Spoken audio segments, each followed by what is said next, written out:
Okay. All We are right. recording. So we will go ahead and open the planning commission meeting for November 17th at 6:31 p.m. We'll rise for the pledge of allegiance. Oop, table moved.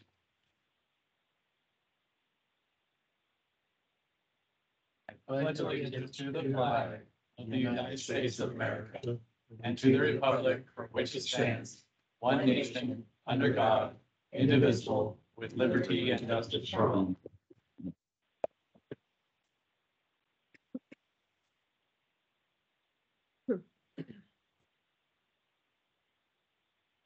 All right. So since all of us are in the room, Angela, do you still want to do, I guess you'll have to do roll call. Sorry. Yeah, because I can't see all of you, so it would be helpful if I can, if you don't mind. All right. Go ahead. Okay, Commissioner Lohman, Yes. Commissioner Journey, Present. Commissioner Stevens, Here. Commissioner Parker, Here. Commissioner Wolthius, Here. Commissioner Melcher, Here. and Commissioner Wood. Here. Okay, all are present. We have a quorum. All right.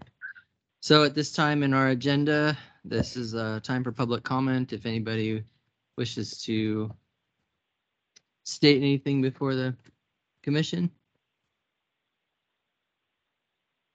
Anything not on our agenda. All right.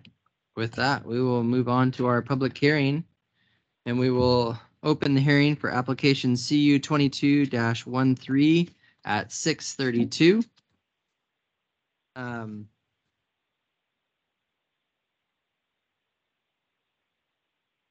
Sorry, my brain's a little on the slow side today.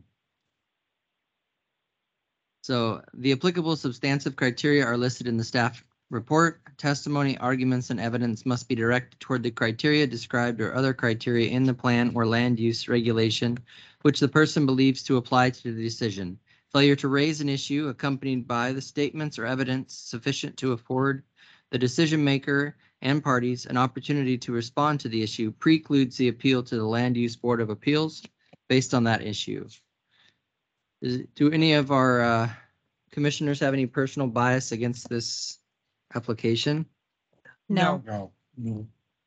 Okay, any conflicts of interest? No. Any ex parte information? No. All right. So application CU 22-13, the applicant is requesting a conditional use permit to allow for the conversion of an existing office building to a residence for a site watchman. The office building is located near the corner of 22nd Avenue and Tamarack Street. Per Sweet Home Municipal Code, Chapter 17.60.030D, a conditional use is required for a residential use not related to or in conjunction with a recreational development.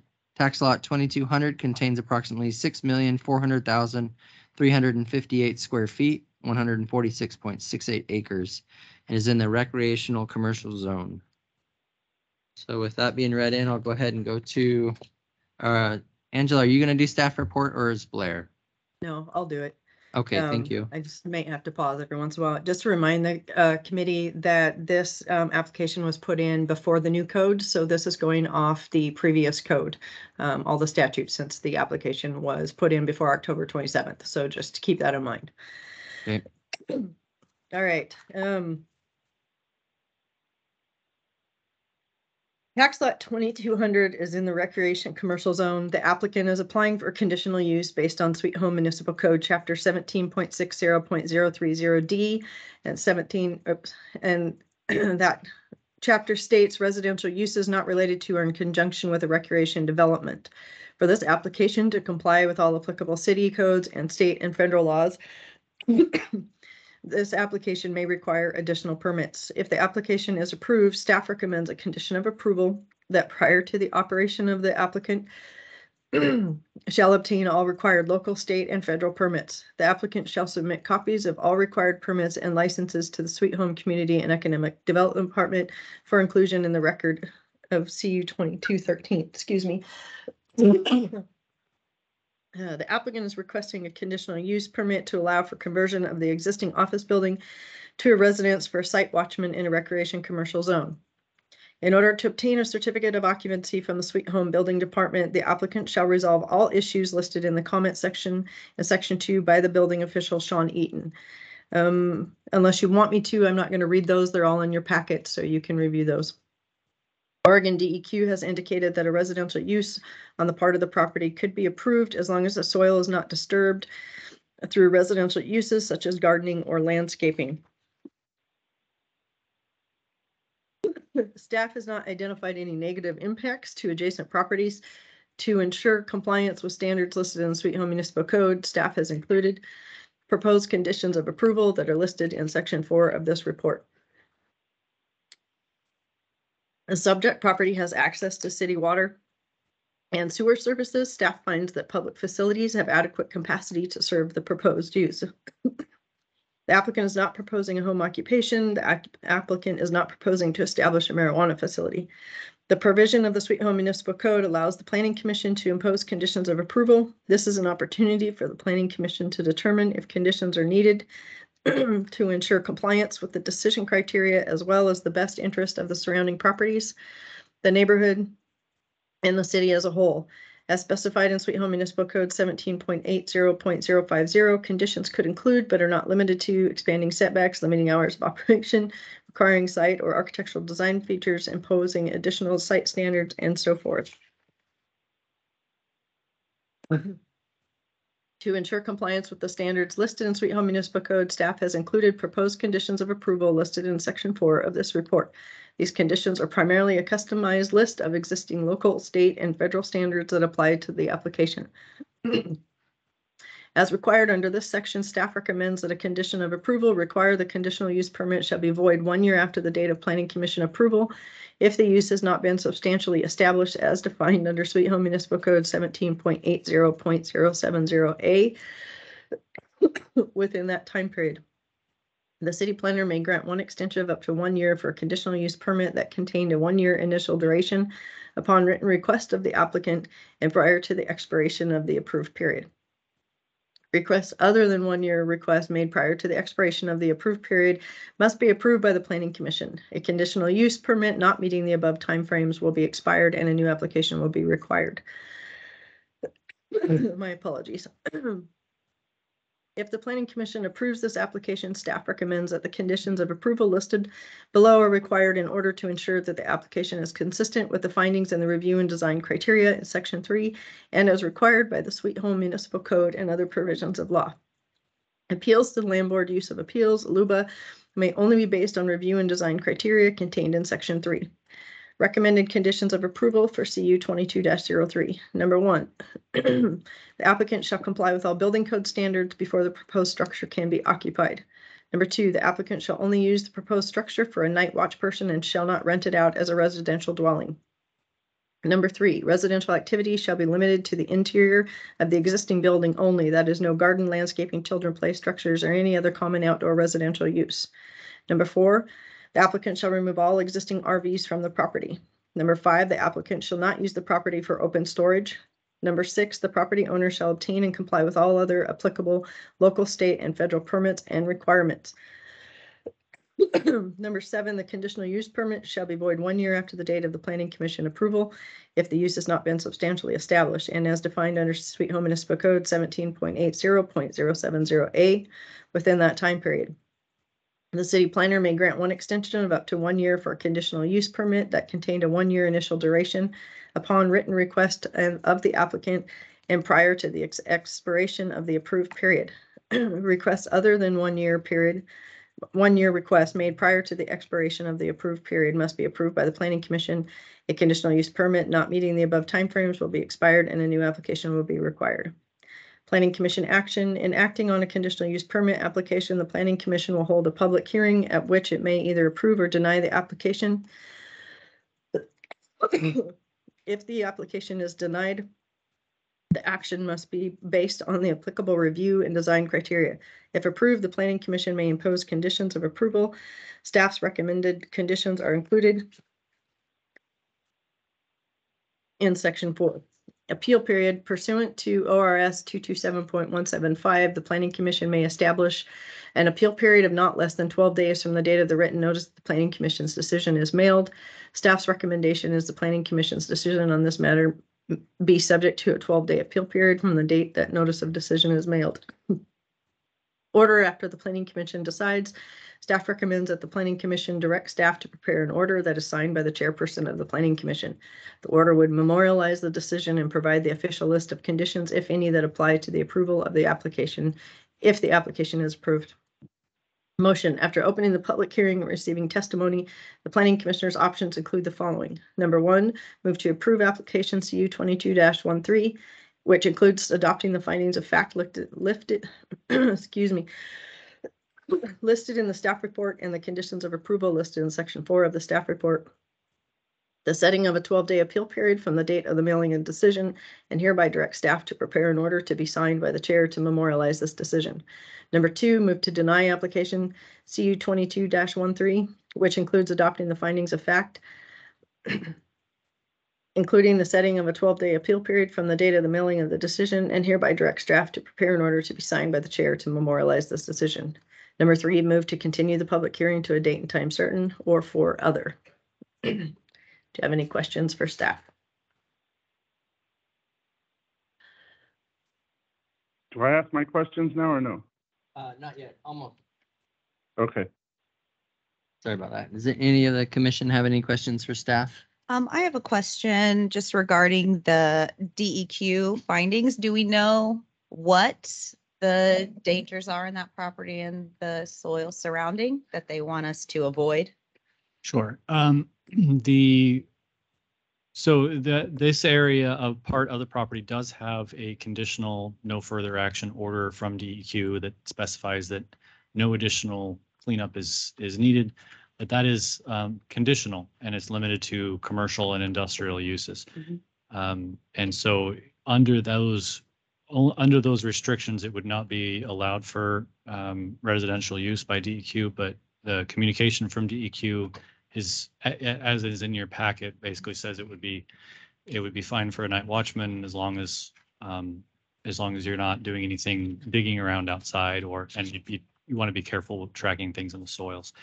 The contamination in the soils, to my understanding, is petrochemicals, like oil and gasoline, those kinds of things. And then I believe there are parts of the property that have dioxin in the soils. And so that's mainly the concern. And Josh might have additional questions or additional information for you when his time comes. If it's conditional from DEQ, is there a time frame when they will Your microphone, please. say, so if it's conditional currently from DEQ, is there a time frame when those conditions would be lifted? No, a conditional no further action designation from DEQ means there's no further action under certain conditions, and it specifies those conditions in the order. To my knowledge, there's not an expiration date for those conditions. You would have to have those conditions removed. You would have to essentially do some more testing and have a report submitted to DEQ and claim that the conditions are no longer necessary. Given that this is pretty recently obtained from DEQ, it would be a while before you could have those conditions removed. Essentially, over time, the thought behind most of this, how these kinds of pollutants are dealt with, is that over time they are diluted by rainwater and eventually just kind of seep through and become diluted to the point that they're no longer a problem. And so I can envision that years down the road, you might do some testing and find that the concentrations of these chemicals are no longer high enough. And so that would be reason to remove the conditions, but that's entirely in DEQ's arena. We don't really have anything to do with that.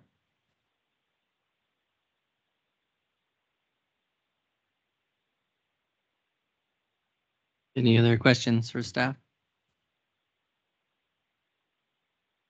All right, so at this time, we'll go ahead and open it up for testimony from our applicant.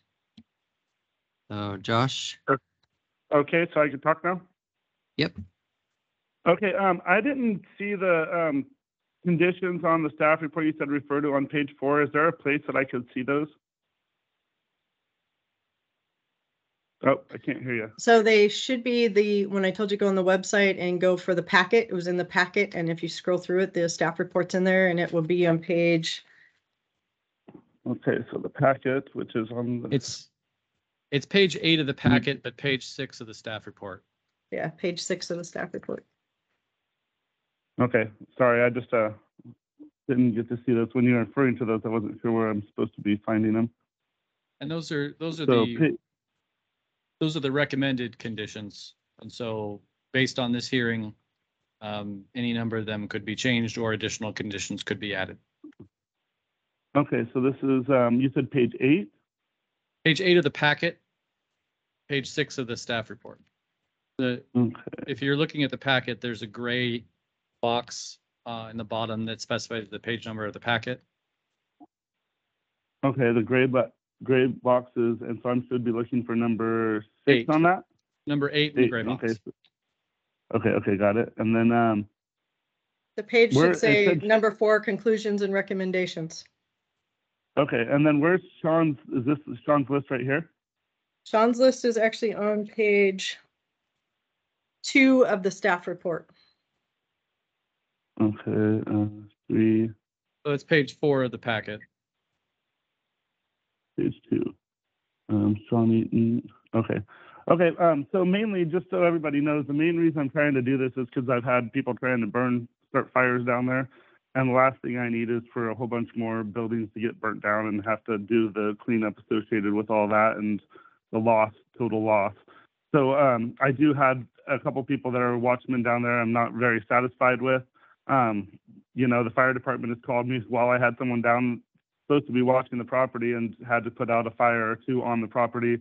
And then I went and found fire there. Someone built a fire right up next to the building on the same day. And so obviously the watchmen weren't, doing the job as needed. And so that's why I want to be moving down so I can take care of it myself and make sure that I don't have any of that riffraff or whatever going around and basically starting everything on fire. As it's getting colder, it's becoming more of an issue. So I just want to make sure that, I'm covered on that. And I did reach out to DEQ and she said that it shouldn't be a problem and that I don't foresee this being a permanent residence. This is just something for the next few years until I can get enough business going and get those buildings up to code to where I can rent them out or do something with them. So that way I can have traffic in there to where people are actually watching it all the time. So, but with the city's requirements, I'm going to have to run sprinkler systems. I'm going to have to do a bunch of stuff on it. So it may be a little amount of time until that is a possibility for me. So I just want to make sure that I, am watching it until I can get all these buildings up to code to where I could be using them. And like I said, have regular people in there. There is already bathrooms with showers and everything in the building. So there's not really a lot of, there's nothing I really need to convert per se, just more so just get the water from the city in there and it's already connected to city sewer. And like I said, so there's not a lot of anything that structurally that I really need to do. It's just basically getting permission so I can start using it until I can get, like I said, the property up to city code and start getting those buildings used where I'm not worried about, people burning them down, essentially. Do any of the commission have any questions for Yes. our applicant? Josh, can you kind of tell me a little bit more about the watchman position or so?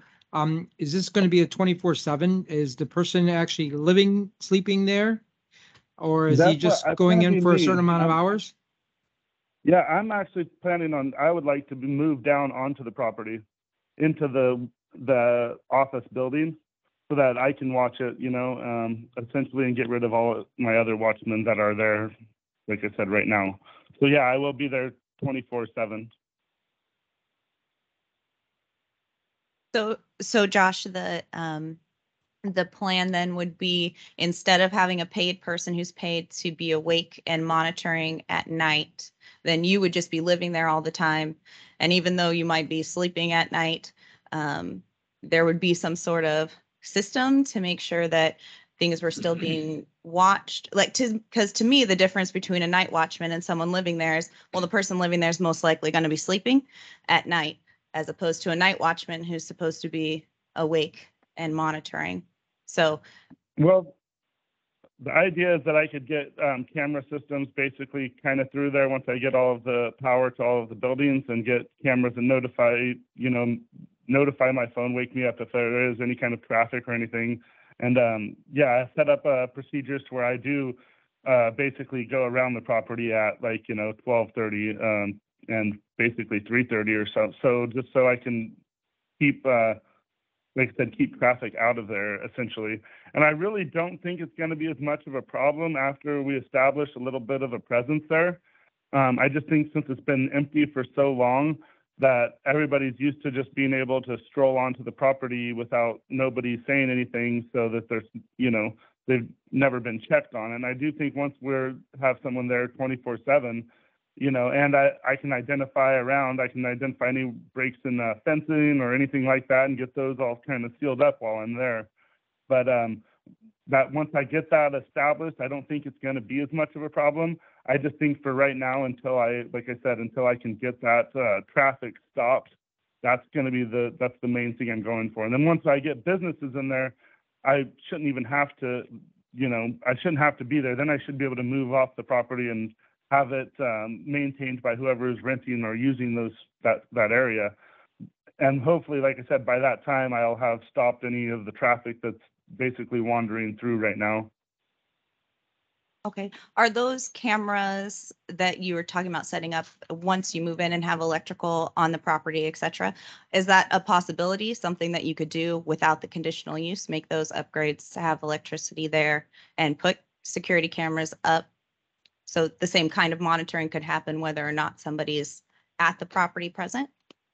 Well, if I do, then they notify me and I'm at home or whatever, then the time that it takes for me to get down there, or I'm calling the police all the time to run down there for every single person, it just doesn't seem like it would be, it seems like it'd be more efficient to be on the property on site. You see something happen, you go over and check it out, versus the time that lapses between, somebody else, me getting a hold of somebody, the time that it takes them to get there.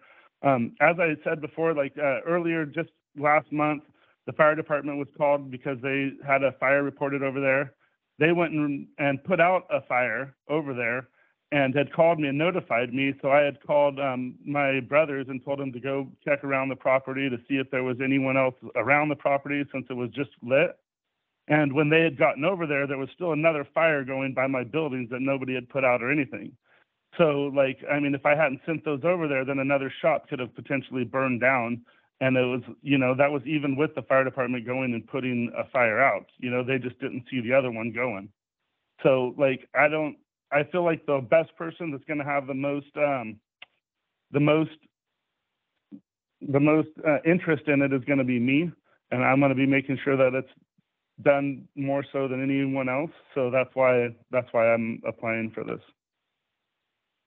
Josh, are you going to, if you or the night watchman, is he going to stay in that building right off of Tamarack, or are you going to be bringing a RV or motorhome or so to live in? Yeah, just a building right off of Tamarack. I just recently got it all abated, so all of the asbestos I removed from the building, everything out of that.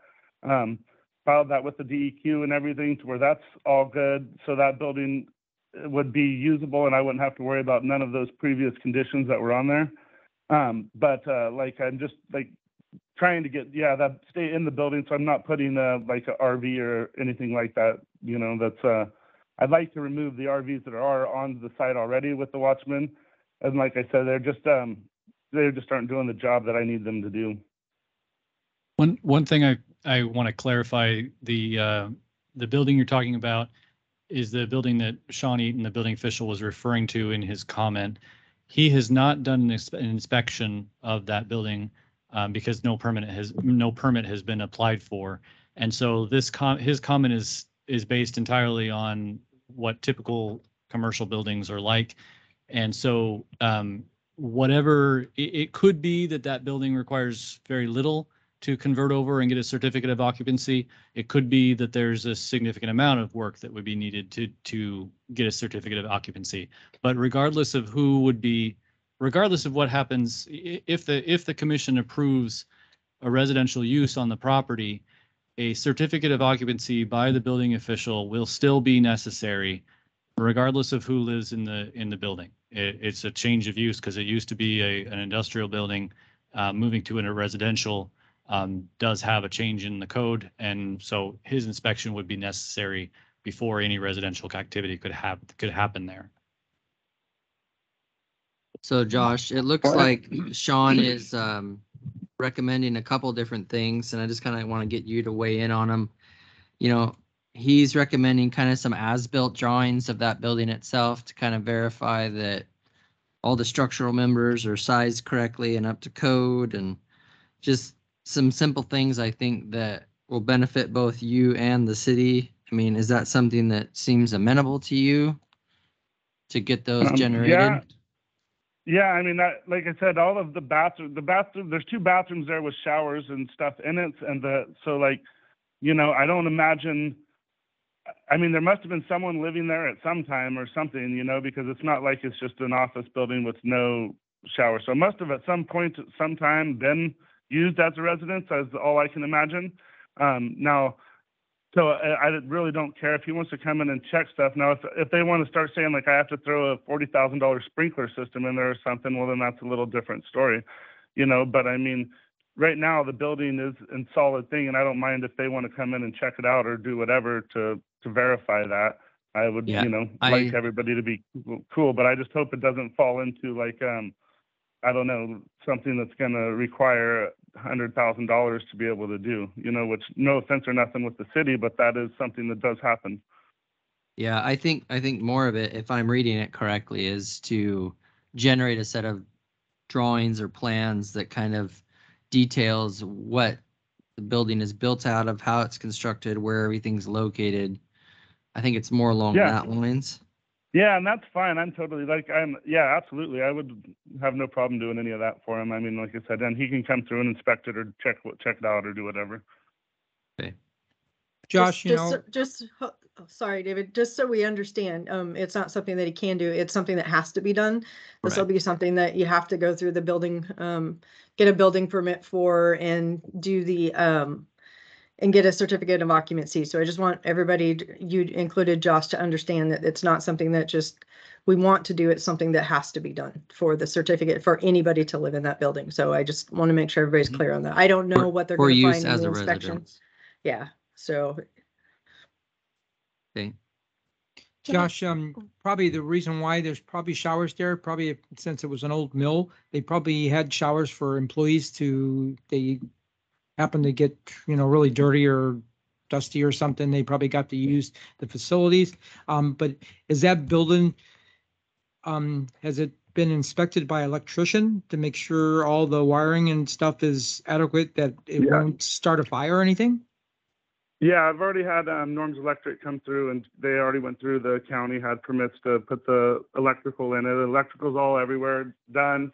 So yeah, there was some of it that was cut out from people that were homeless people that were staying there or whatever, and that was has all been repaired. Josh, is there currently a kitchen in there, and will building code require a kitchen facility? Yeah, there's a kitchen in there. Okay. Henry, you had a question? Yeah, I'm going back to what was previously discussed. Josh, you have enough other businesses in town that you're not going to be there 24/7. What are your anticipations as a backup when you're out doing other business? Well, my wife works from home, so there will actually be someone there pretty much 24/7 between my wife, my kids, and me. You know, we have some rangers and some other stuff that can roam around the property that anybody, like, I mean, even my 15-year-old kid can run around the property if I need to to cover it while I am not there. But you know, if there's something else that you guys would like to see, then I would be open to it, you know, I mean, but yeah, I figure it's going to be better than what's there. I think for me to be comfortable, I would rather see, and nothing against your children or anything, but I would rather see an adult, you know, supervise the property, because I think their judgment would be probably more, you know, better than maybe a child. That's my feeling about security or safety. So for me, it doesn't really matter who's doing it. The only thing that they're going to be able to do is call a police officer, because I can't really have a watchman do anything to anybody, and I can't really do anything even myself. So really, all I need to do is basically, there should be nobody on my property. That's essentially the basics of it. So if anybody sees somebody on my property, then I have to call a cop and have them removed. And that's basically the only course of action that there is. So, I mean, it doesn't, like I said, it doesn't really matter who it is. If anyone sees anybody, then that's who I need to have removed. So like that, and like I said, that's the problem I'm having right now, is just people still strolling in after hours and after play. I mean, I don't know if the night watchmen that I have there, just like I said, are falling asleep or what, but like I've still been having these problems with them. So like I said, I feel like I would be the one that's has the most interest in the property to make sure that it's done right. And do you have adequate signing on the property saying like no trespassing or employees only on the property? Not that, you know, Yeah, if somebody wants to get on the property, you know, the sign don't mean anything, but it, you know, by law, at least it covers you a little bit by putting no trespassing signs and stuff up. yeah, there's no trespassing signs almost every 50 feet all the way around, but like that still doesn't stop all of the RVs from parking all the way along it down 18th Avenue, RVs parking along it all the way down Tamarack, RVs parking right next to the property all the way down, 20th Avenue. You know, I mean, they're just parked around it all of the time. And so like the thing is if I wasn't there for a day or two, even the night watchmen aren't doing nothing about that, where I have to like basically drive down there every day as it is and call the cops and have the RVs tagged, even though it's posted on there that their vehicles will be towed, have to have it tagged for a couple of days and then keep going. But I mean, a lot of these, I know for a fact that a couple of these are the situations that have started the fires on the property, just staying in RVs outside of it and then walking in and starting fires and around buildings or around corners or wherever. So the idea is if I'm there, like I can block off, fence off anywhere that's more open and stop all of those open areas to where that shouldn't be a problem. So it sounds like most of this is due to the fact that you're just trying to shorten response times between someone being noticed on the property and then the police being able to arrive on scene. Correct. Whether it's you or someone else, it's shortening the response time. I think one of the big things that the commission's going to be worried about is the fact that this building, being an old office building, will now be used as a residence, that it will only be used as a residence by the night watchman or property watchman, whatever you want to call them, and not used as a rentable residence during this time. It would be part of that position. Yeah, and I don't even mind if, like I said, if I removed it where when I move off of that property, it should be able to be an office again or whatever, whatever I can make it into to rent it as a business or whatever for those shops that are there. It's just in the meantime, in the interim that I'm looking at, you know, it could be by the time I spend just to get the shops right that they're next to it up to code, I have to run sprinkler systems, which I mean is like a 6-figure bill, you know what I mean? And just getting that in there and the time that it takes for them to get all that in the city to approve it and all, I could be looking at a year out or a year and a half or two, you know? And so it's just kind of in that interim time that I'm trying to cover myself. Okay.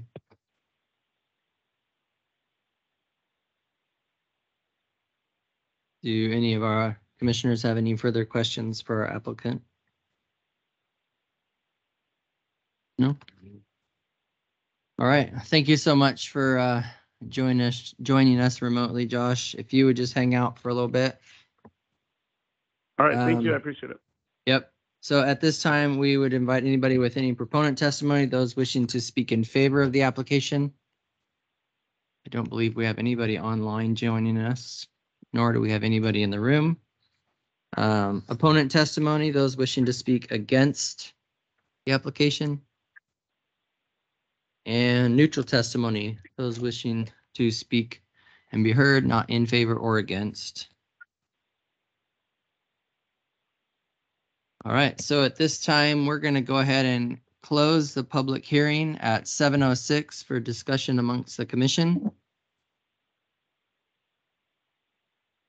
So, anybody have any questions, concerns? It sounds like most of the concerns have been addressed. It's, you know, as far as what we've been told, it's going to be an office for either Mr. Victor or an employee to be specifically a night watchman, a property watchman, security, whatever you want to deem it as. But it will not be a rentable residence at any point for other than the purpose of that position. Do we know how long that person, watchman, will be there at that building before it's, you know, do we have a time frame, or are we No, going to give a time frame? Yeah, how long he they can did stay there? express a little bit in there, and the fact that, you know, it's going to take some time to get everything going, up and running, permits with the city, installation, the But you know, funding. that doesn't tell me a time, you know. Well, nobody so we- has one. It's so- like so could like it be trying to 2 say, years, 3 years, 4 we years? don't know. It's A- like trying to buy a new car right now. a You lot may of get that it today, and property- you may get it in 5 years. Yeah, the development of that property is going to be very much market driven Yeah. and very sensitive to changes in the economy.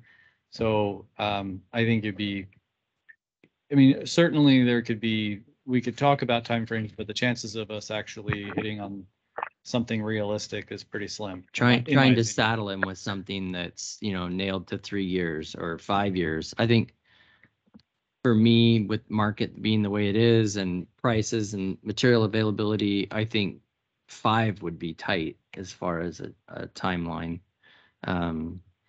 But you know, you may get it done in 3 years. So, and again, yeah, market driven. If he's got people that are willing to move in and rent facilities, he'll be able to put out more money and speed things along a little bit. But we have to remember too that we're working on the conditional use for this structure. And as much as I want to speculate the market, I'm usually wrong. Don't invest according to me. So I've got a question. So the conditional use is to allow this building to become a residence, but it's currently designated as a commercial building. Can it be both? Or once it becomes a resident, can it revert back to commercial at some later time? Sure, that does happen. It's a change of use. And so if this is approved and it's approved for residential uses for a night watchman, like it has in the packet, the information that what the building inspector would be looking for. If at a later time it's switched back to commercial, then it likely would be very possible to do that. And I doubt there would be that much in the way of changes necessary. You may have to do some ADA improvements if you were inviting the public in and stuff like that. To have both of them at the same time is a matter, the conditional use wouldn't allow both at the same time. I don't think the zoning, what we've planned with the mixed use employment zone, I think that's a possibility.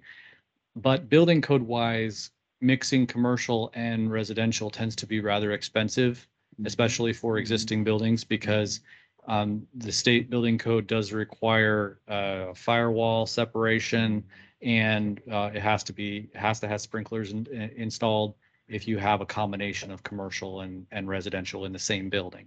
So we don't see very many conversions that are dual like that, because they tend to be very expensive. It's much cheaper to do that at the very beginning when you're constructing a building. So I think also really we say night watchman, but Mr. Victor's been very clear that he plans to reside there. So that's a whole different kettle of fish, and I don't have a problem with that, but I just want to be clear that we're not talking about somebody spending the night or being awake during the night. There's a family Yeah.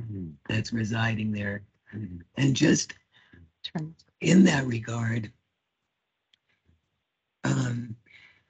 the comment by the DEQ spokesperson, Nancy Saka, did not inspire confidence in me about the safety of this property for citizens. I mean, she says, I think it's probably okay. That doesn't sound official. I don't think you're planning to live there for a long term. Well, that's, what is long term to her versus long term to Mr. Victor. And then suggesting we know about not digging up soils and not tracking soils into the house with shoes. I mean, there's no regulation for that. This is just her opinion or her suggestion, but it does seem to connote that there are dangers there, and there are going to be children and family members. And I think it's part of our responsibility to address safety issues with any building site. Not necessarily that we can do anything about it, but at least we recognize that somebody thinks this is a problem, and I don't want it to just go unaddressed in our meeting.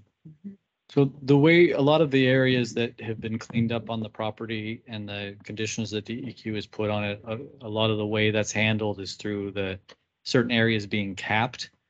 And capped doesn't necessarily, it can mean a variety of different things, but essentially there's a separation between the contaminated soil and the activity.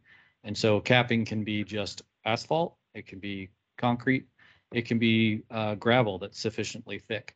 And so if I were looking at residing in a place like this, I would certainly be looking to have a pretty thick layer of gravel around the place, or have asphalt. And there's certainly a fair amount of asphalt around it already to just kind of be a barrier, not only a barrier between any people in the soil, but also an area where if any soil is tracked into that area, it can brush off onto that first before getting into the house.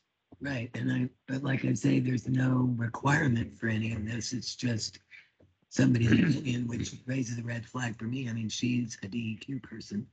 So I just want to make sure that we recognize her concerns and for our citizens as well. My concern on that same vein is not because Mr. Victor, he knows about those dangers and he, is deciding he would like to move his family there. But my concern is that, if he moves out and then decides, to make it a residence where other people may rent, or somebody else, he may employ somebody who he allows to work there, but does not tell them about, or they're not sufficiently educated about that, and they have their family there. It really is our job as the city to make sure that we're not putting residential zones in places where we could cause health hazards because of known heavy chemicals. And so that's my biggest concern, because if, Mr. Victor wants to live there with his family, knowing those things, that's his choice. But after he moves out, the next person who moves in, then we have additional, and then we don't have any really recourse because we've made it a residential property. Well, our recourse So- would be the conditions that are in Yeah. a part of this conditional use But- permit. But like I said, if it's a night watchman, if it's an employee that he says your family can move in here and live here while you're employed being night watchman, it's not just his employee. There are other people who may be there because he's gonna be retrofitting it to support his whole family. So the next person, would be possible. They'd want their family there too. Yeah, and I think that liability would fall back on Victor as far as that, and it is listed in the conditional use. If we choose to do it the way it is recommended, number 3, that would also be attached to the property. So if any permits were ever filed, that would be brought up. And again, I think the liability would be off the city and onto Mr. Victor at that point. Hmm. Um, I understand. I feel like it's just it's, even though it would be his liability in the future, that it's our responsibility as the planning commission to take those things seriously and into account, and not let a property owner's convenience dictate what we allow. I agree. And I think it harkens back to what Ava said just a little bit ago too, with the DEQ kind of being a little bit wishy-washy. I mean, in a piece of property that's 146 plus acres, is it identified in her letter where those contaminated sites are Yes. in proximity to that building? Yes, it is. In fact, there are parts of the entire property that could be residential without DEQs. DEQ has already said that they're fine. This particular spot, this comment comes with her being aware of the exact building that was in mind, and it happens to be in an area that is not normally approved for residential use. And is that stated in her report as far as the proximity from that structure? In the communications with her, she's aware of the location that we're talking about, yes. But in the various reports and the designations that DEQ has given to the overall property, there's various areas that have conditions attached to them. And then there's some areas that don't have any conditions that are attached to them, that they're just free and clear and they're clean. Mostly the northern and the eastern portion of the property are just fine. It's the central and the western area that is the concern. So, and I guess just on the positive side, I suppose if there was really egregious contamination, that there might be an official document stating such, rather than this sort of offhanded comment about. Oh, there are more detailed reports But of for the this specific area, walking in and possibly tracking toxic stuff into the house, if that was really a deal, then there might be an official document stating such, but there isn't. Mhm. There's No. just this anecdote, so maybe that's good news. Bottom line is that Mr. Victor, it's his property, and wants to do everything he can to keep trespassers out. And if there's a presence there, that's going to help. And it looks to me like perfectly legitimate thing to do. Okay, I have a few thoughts. I think this committee needs to consider whether or not the level of security is what would be appropriate. And obviously, having Josh there would reduce the risks and give some security. But it's not the level of security that we would expect in another place of business where you'd have a night watchman, a day watchman. They would check cars coming in and going out. That's a different type of security than what we're probably looking at with Josh. We've talked a little bit about rental, and I don't mean to do tit for tat. But if Josh lives there, he's got another house that he's living in now that he'll be able to rent. That's another little factor to consider. When I read all of these materials, I thought, well, it may be a night watchman and a wife that would be occupying this facility. As another comment, I've been in the building and had meetings there years ago, and it was Willamette Industries. And I can certainly see as an office building that there was probably some kind of a kitchen and showers, not inappropriate for that kind of a building and for the kind of people that occupied it. But I think if this committee willing to accept that the security level is not fully what we would expect in the terms of security, that we could approve it.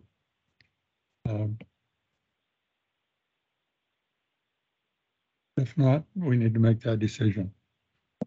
My concern too, about the security part, that, if it's gonna be Josh's family or somebody. If I can, Right. Chairman, I think it's important to recognize the actual application that we're talking about. Correct. We don't have any, we don't have applications that people fill out to provide security to a property. We don't have licenses that we issue to people to provide security to a property, and we don't have standards for the security that is placed on a property. That's entirely up to the property owner. This application is only about a conditional use to allow residential activity in a building on the property. Yeah, and if we get right down to the nitty gritty, this will be the most security this property's had in, nearly 15 years. So, But a lot of the security he's planning on having is security that's possible without turning this building into a residential building. Putting in cameras and security to monitor, let him know, all those things are all possible without this being a residential building. Like my biggest concern was because the property is so large, it's not just, but it's over 100 acres. Is the city going to be working overtime because they're going, not just one call a day, they could be 100 calls a day, and using, city resources a lot, because the security that they would have on the property, that was my concern, thinking it was going to be a cost factor then. I'm, certainly the police department could better speak to where the hotspots are in the city. My understanding is we have sufficient police force for the high reporting areas that we have, and they adjust patrols accordingly to meet that need. One thing to keep in mind is that a lot of this property is vacant and has no structures on it at all.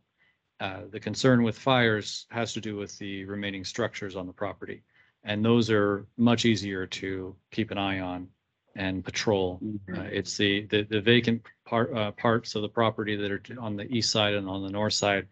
You basically have trees and bushes and gravel, and that's really it. We don't have much danger in the city with people setting fires in forested areas. That typically has not happened. Usually the fires that we have issues with are structures. And so that's the main worry here. My thought is that having Josh down there, if there were activity on the site, instead of calling the police as the first response, Josh could say, hey, get off my property, or I will call the police. In which case they would likely go because they wouldn't want the police to come down. I think that would actually minimize calls. I think the staff has already put considerable restrictions on the approval of this. Recommended restriction. Recommended, right. And that in itself gives a fair amount of safety to whatever decision we make.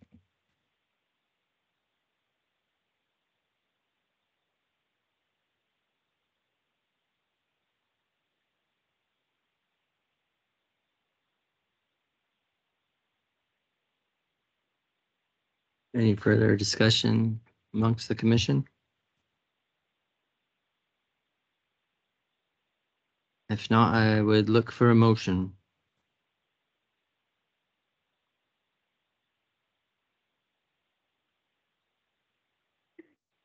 I would make the motion that we would move to approve application CU 22-13, which includes adopting the findings of fact listed in the staff report and the conditions of approval listed in section 4 of the staff report.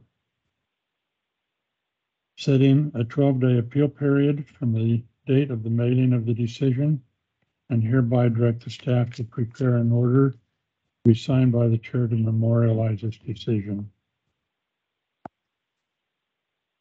Okay, we have a motion to approve. Do we I have a second. second?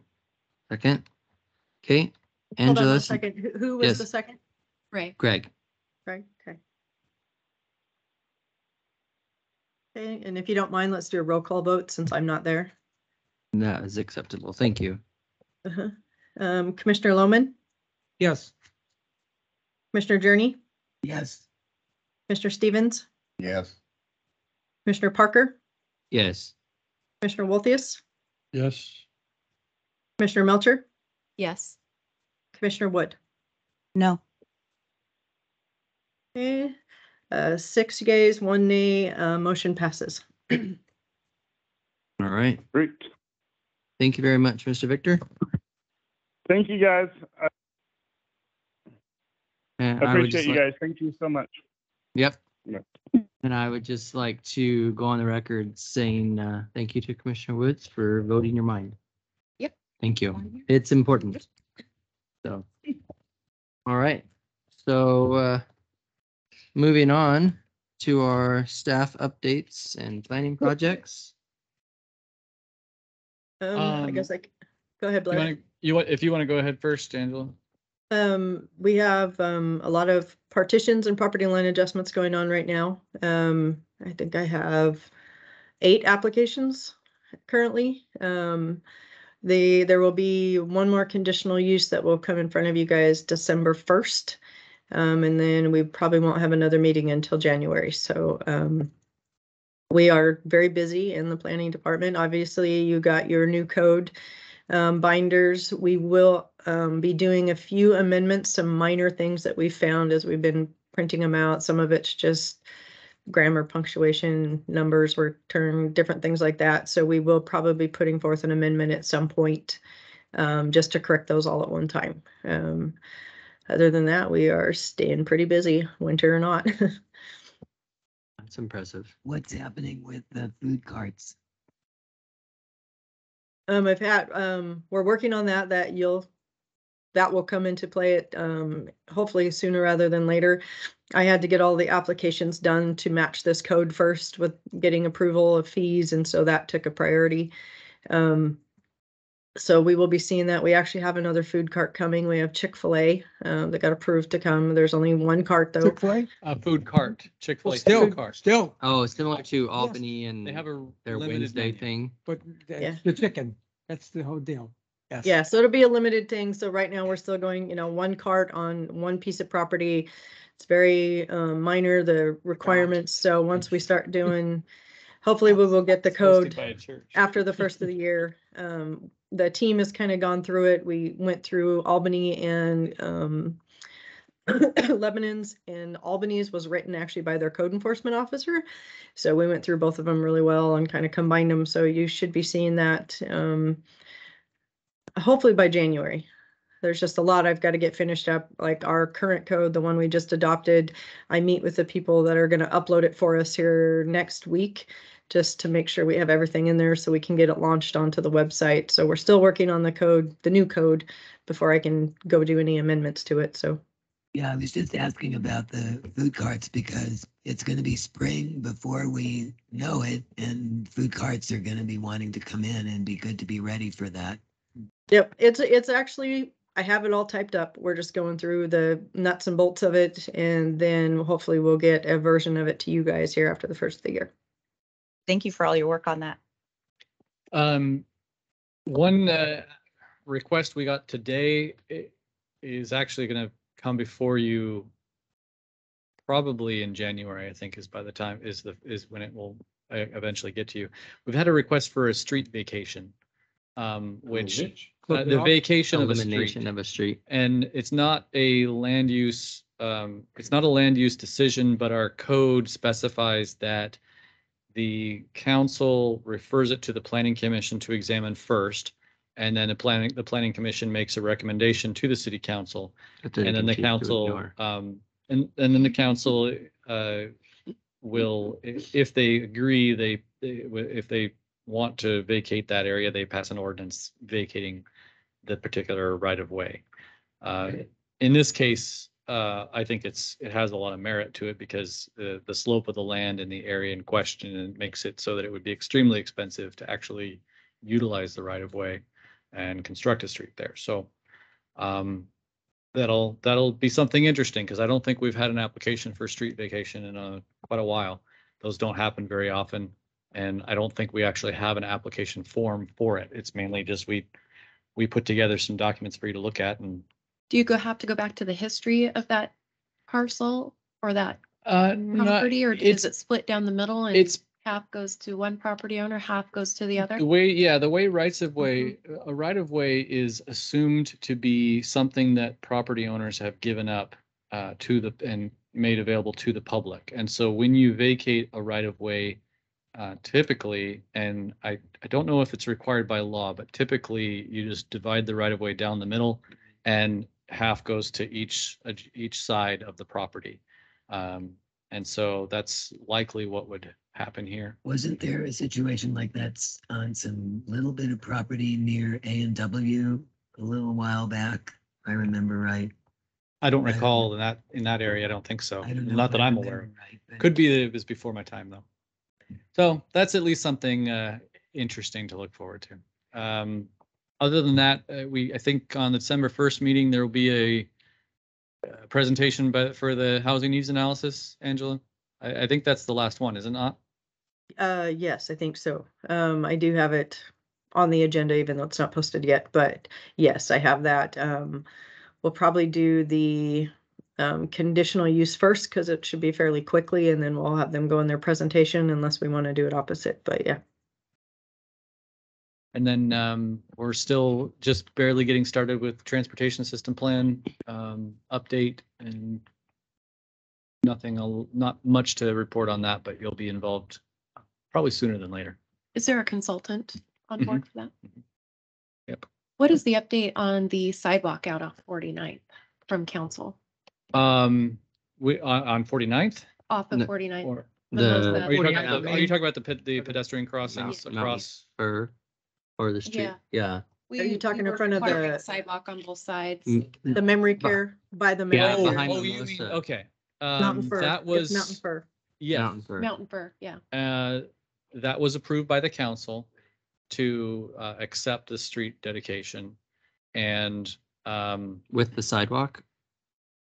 the sidewalk is dependent on development. Is the way So they didn't do it like we like It we was suggested. that was the only part of the acceptance that didn't go the way you Was there a discussion or reasoning with it?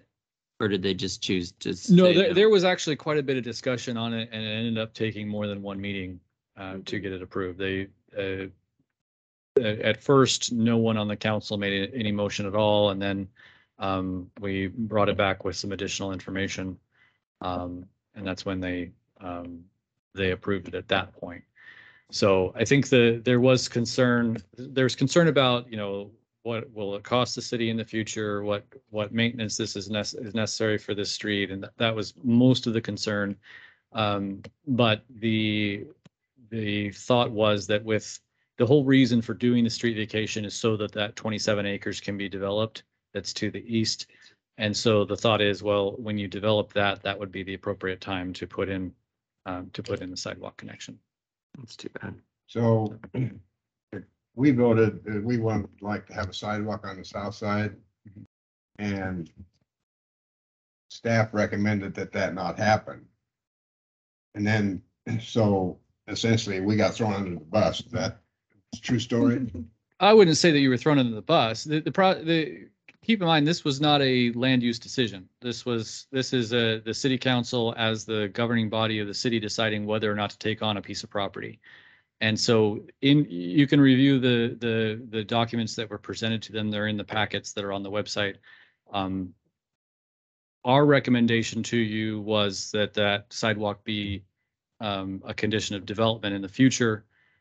Your recommendation was different, but all of that information was provided to the council, and they took it on and decided what they wanted to do. Well, the So- bottom line is our recommendation, we didn't even have to make a recommendation because staff was gonna make the recommendation and that was what they're gonna go by? Is that, There was nothing, first of all, I don't have any way of controlling how the council votes one way or the other. All we can do is provide them with the information that they request and provide them with the recommendations that have been made on any particular topic. In this case, they had the minutes, they had the recommendation that you guys made. That was all presented to the council, and that's how they chose to do it. So would it benefit us at some point to have a representative from planning commission attend city council meetings? It's certainly, I mean, it's certainly an option. I guess the question is what, it depends on what you want. If you want to testify toward your recommendation, certainly, that's certainly an option. We try to pass on as much as we can as staff, and So since we approved it, that we wanted. you it, and then- recommended it. Well, recommended it. If we would have denied it and didn't want it, council can also approve it. In that particular, Right? They can turn our in thing- that particular case, because again, a street dedication is not a land use decision, it's a property decision. And so that particular thing is something where the council can do whatever they want. In a land use decision, when, depending on the type of application, for example, if you have a zone change that you pass and that you approve, and then it goes to the council for their approval, and because an ordinance is necessary to pass that zone change, that is something where it's a land use decision, and so there's an applicant that has an interest in it, and there are often other people who have an interest in that change. If they go against the planning commission vote on that matter, it becomes a bit more of a big deal. Can they do that? Yes, but they have to have some pretty clear findings supporting that decision. But for other things like a partition, say, or for example, tonight's conditional use. Suppose you hadn't approved that. Mr. Victor could appeal it to the city council, and they could choose differently, or they could, maybe they would have chosen the same, and then he could appeal it again to LUBA. There are all sorts of avenues that an applicant has. But there's some things that you are the final say on. You're the final say on subdivisions, and you're the final say on, usually you would be the final say on a conditional use unless it's appealed. Because, when council comes back and, steps over us, makes me almost wonder, well, why do we have a planning board? I think it's important to keep a perspective. This is the very first time in the time I've been here at the city where the city council has voted differently than the planning commission did on a topic. This doesn't happen very often. This is the first time in 3 years that it's happened. Now, that's only 3 years. But looking at the history of the things that I've seen approved and not approved, it doesn't happen very often that the council votes differently than you. So I think it's important to keep that history in mind.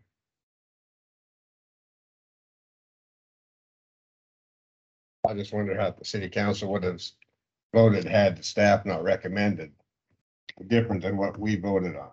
So that's my problem with the whole deal. Well, like I said, our recommendation to you was the same. We basically provided that history to them. We said, this is what staff recommended to the planning commission. This is what the planning commission decided to do. What would you council like to do? Because I was at that council meeting, and I know that you told them that staff recommended that a sidewalk shouldn't be there unless they did building, where, we wanted it in place. And I think, to me, the council kind of looked at you and decided, that's how I feel, that they decided that's why they said, we can wait on the sidewalk. Well, if they were going to vote the way I wanted them to vote, they would have done it at the first meeting. because it took 2 meetings to get it done. And then frankly, I don't really want to include this on the minutes, but frankly, I found it very embarrassing. So I don't think the council necessarily looks to me to make any particular decision. Well, and Blair, just to remind everybody, we make recommendations such as tonight, our conditions of approval. We recommend those to you. You have many times in the past you've changed our recommendations. So it's the same thing as we make recommendations to the Planning Commission based on land use decisions. You can amend our conditions of approval. You can delete them. You can add to them. So it's kind of the same process. So we make a recommendation based on the findings that we have, and then you make that decision and decide whether our conditions are adequate or not. So I think that's kind of the same situation here. We made recommendations. You chose a different recommendation to the planning committee or to the city council. It's the same process that we do for all of them. I think it's absolutely impossible to assess what city council members are thinking or what their opinions are. And I don't have a problem with staff proposing something and us proposing something else. The city council still, there are 7 people with 7 minds who make 7 decisions. And so in that regard, I still see our work as very important because we represent parts of the other parts of the community. So, yeah, I suppose if we wanted to attend a city council meeting to promote our point of view, we can do that. But I don't have a problem with this process the way it's gone on at all. And just if I have appeared in any way to try to enforce my opinion over yours, I apologize. That is not my intent. I make an in the minutes of the meeting. I encourage you to take a look at the recording of the meeting, and if you want to judge me by what I've said in that meeting, I make every effort I can to be as factual and objective as I can when I'm presenting information. And so I apologize if that was not the case, or if you judge that not to be the case in this particular instance. But I don't believe, I was not my intention to throw anyone under the bus or to argue a position different. I'm basically just trying to present the facts as I'm required by my position. So going forward, I would like to make establish some kind of ground rules. If one of us was to attend a city council meeting and represent and go as representing the planning commission, I would like to make sure that that's cleared with the other commissioners before that happens, and someone doesn't just show up and say, I'm on the planning commission and this is our opinion. It needs to be a decision made amongst the commission to place somebody at a council meeting if they feel it's necessary. Otherwise, if you do attend a city council meeting, that you're doing so as a member of the community, not representing the planning commission. So if you were to testify or speak at city council, you would not do so as a member of the planning commission. You would do so as a citizen of Sweet Home. Well stated. So just to clarify, so maybe that's something we look at addressing later on.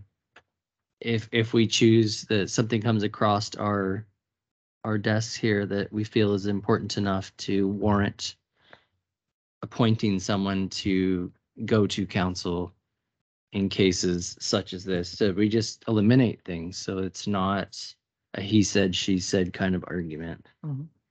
So, but with that being said. Hold on 1 Oh, second. yes. One more thing. Some of you will have received an email either from myself or from Julie. Many appointments are expiring. And so if you can please, if you have those with you, give them to Blair.